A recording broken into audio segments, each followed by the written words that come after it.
It's been on my mind, but it's gone now, but it might come back. Babies, how did you decide it was a baby? Common sense. Size, long. Oh, you had to determine the length. Yeah, the length That, of the it. back of the chair there is the grave marker. If it crosses back here, what is it? Bill. Thank you. If it crosses right here, what is it? Child. If it crosses right here, well, you guys are fantastic. You know the answers already, see? This is how we tell their age. I know what it was now. Now, what's really fun is sometimes you find two people buried in the same grave. This is an unmarked grave. We do get indications there's somebody buried there, but something's just not right. So we start looking closer and closer, and pretty soon we locate that there's an adult and a child. Many, many times it's an adult female and a child of either gender. Tell me the story. Child. Thank you. Probably.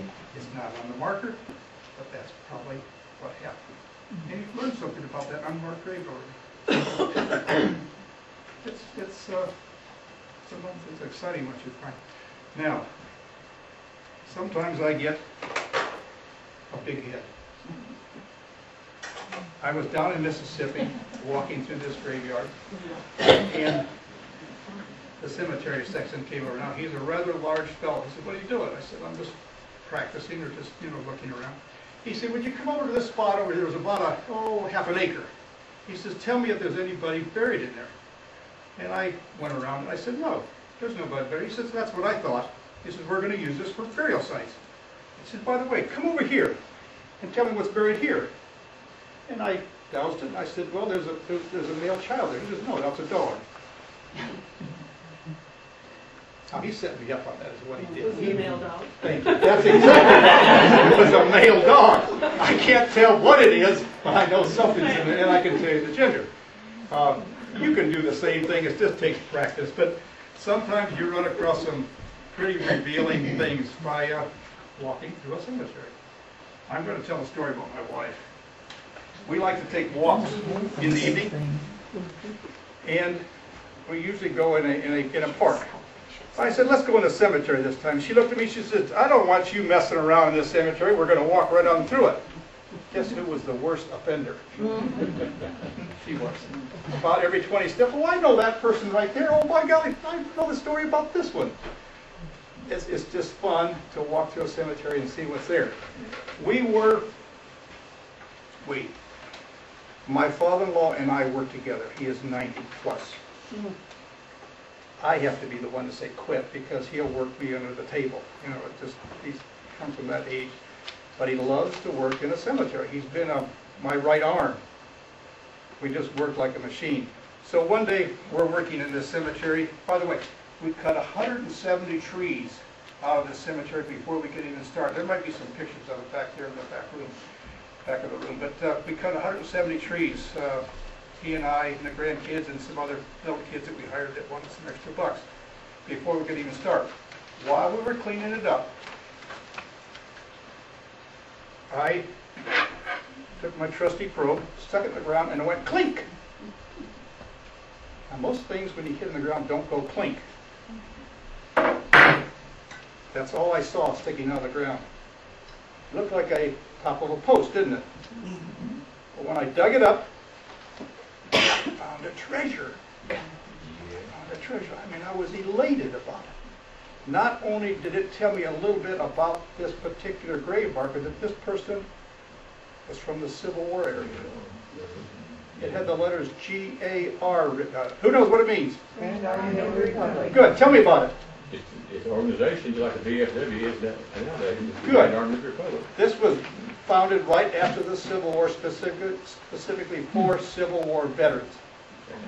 And at one time, they had over 500,000 members. No president, after it was founded, was elected without the GAR's approval. Pretty powerful political group, I would say. It was started in Decatur, Illinois, by a man named Stevenson. Mr. Stevenson came from a wealthy family. He was a doctor and was well known. In this cemetery with 170 trees, there is a large marble marker with the name Stevenson on it. Now, I haven't researched it, I'll be honest with you, but I think there's a direct tie between my Stevenson and the Decatur GAR Stevenson. The GAR is the American Legion today. You've got a high school in Decatur named Stephen Decatur High School. Yes, yes. Who knows? You know, here you are, look at this. But, all right, so we found this part. I refurbished it to about what it looked like. I went back in the archives and found colors and this type of thing. And this is about what it looked like. Question? I want to know what you're doing with the markers. This one right here? Mm-hmm. Is that the one you found? Yes. In other words, you stole it from us. No, ma'am. I knew that question was going to come up. We have documented this with our local genealogy historical society. That I have it. I have photographs, and it is on their record that I have this one. Temporary Still not where it's supposed to be. I can't argue that. I can't argue that a bit. But let me ask you this. That's all we had before. Or would it been if it stayed in the ground? You would have never known. No, we'd have never recognized that person as a Civil War veteran.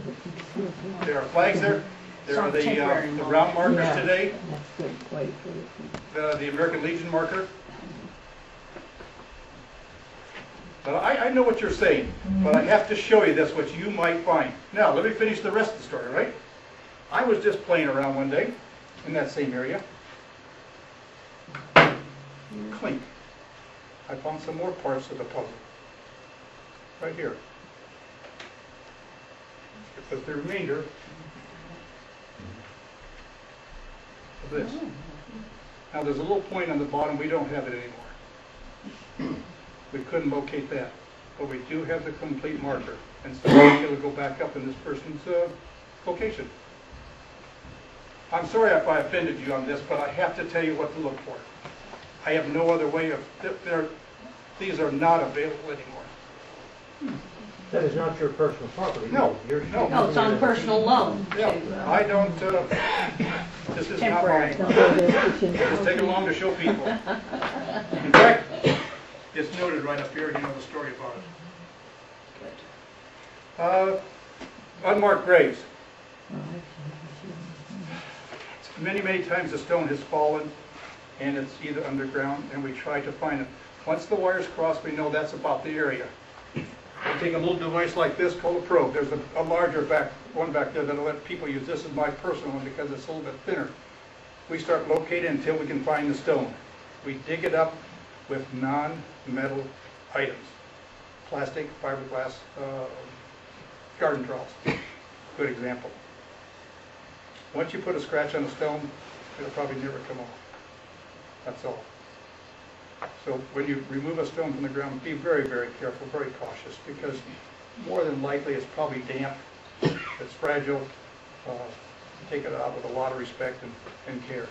But this is how we find the stone, by sticking it in the ground. Yes, ma'am? Have you found that the ones that's buried underground, say 18 inches, are in much better condition than the ones that are showing?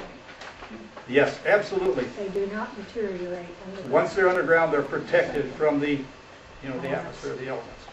We find that many, many times. And if we find a piece of stone that we cannot match or save, we rebury it again. In a proximal location we found it. That was what I was talking So if I have, in my little cemetery, if I have stones that are laying down, which I do, Can you see them? yes. Okay. So are they better off laying, and I could still see glimmers of the writing on them, but you really can't read them, so are they better off, if I can't set them up, are they better off face down on the dirt? It depends on your purpose. Do you want to rebuild that stone? Or, what do you want to do? It's better right where it is right now, because there's no harm that's coming to it. No.